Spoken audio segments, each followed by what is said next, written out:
Subscribe to Mufti Tariq Online and press the bell icon for more videos. السلام علیکم ورحمۃ اللہ۔ محمد Farhan Tariq D G Khan سے یہ بھائی سوال کرتے ہیں کہ اگر پوری نماز کی ہر رکعت میں سورۃ فاتحہ کے پڑھ لینے کے بعد صرف سورۃ اخلاص ہی پڑھتے رہے، اس کے علاوہ کوئی دوسری سورت نہ پڑھی تو نماز درست ادا ہوگی یا نہیں؟ کیا حکم ہے؟ پلیز رہنمائی لازمی کر دیں۔ بھائی نے انتہائی اہم سوال پوچھا ہے، اور یہ وہ سوال ہے جو کہ تقریباً ہر دوسرے نمازی کے ذہن میں ابھرتا رہتا ہے۔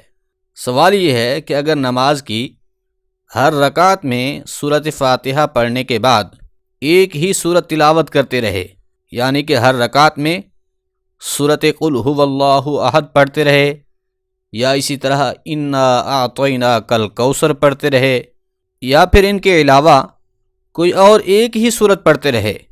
مثال کے طور پر پہلی رکعت میں سورۃ فاتحہ کے بعد جو سورت پڑھی تھی، دوسری رکعت میں بھی پھر وہی سورت پڑھ دی، تیسری رکعت میں بھی اسی سورت کو تلاوت کر دیا۔ مطلب یہ کہ ہر رکعت میں ایک ہی سورت کو سورۃ فاتحہ کے بعد پڑھتے رہے، تو اس طرح سے نماز درست ادا ہوگی یا نہیں؟ تو دیکھیں، اس حوالے سے یاد رکھ لیں، سنت اور نوافل نماز میں ایک ہی سورت کو بار بار پڑھنا یہ تو بلا کراہت جائز ہے، اس سے نماز بالکل درست ادا ہو جاتی ہے۔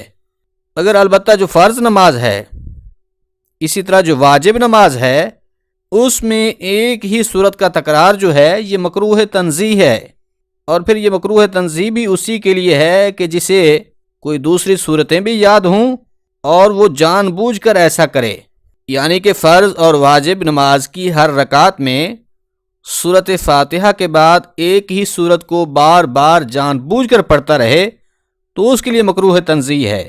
لیکن اگر کسی نے پہلی رکعت میں سورۃ فاتحہ کے بعد جو سورت تلاوت کی تھی، دوسری رکعت میں پھر بھول کر اسی سورت کو ہی پڑھنا شروع کر دیا، تو اس وقت اس کے لیے حکم تو یہ ہے کہ وہ اسی سورت کو ہی جاری رکھے، اس سورت کو چھوڑ کر کسی دوسری سورت کو شروع نہ کرے، اور پھر اس سے اس کی نماز بھی بلا کراہت درست ادا ہو جائے گی۔ مگر ایک ہی سورت کا تکرار اس نمازی کے لیے مکروہ تنزیہ ہے کہ جسے اور صورتیں بھی یاد ہوں، اس کے باوجود وہ جان بوجھ کر ایک ہی سورت فرض اور واجب نماز کی ہر رکعت میں پڑھتا رہے، تو اس کے لیے یہ مکروہ تنزیہ ہے۔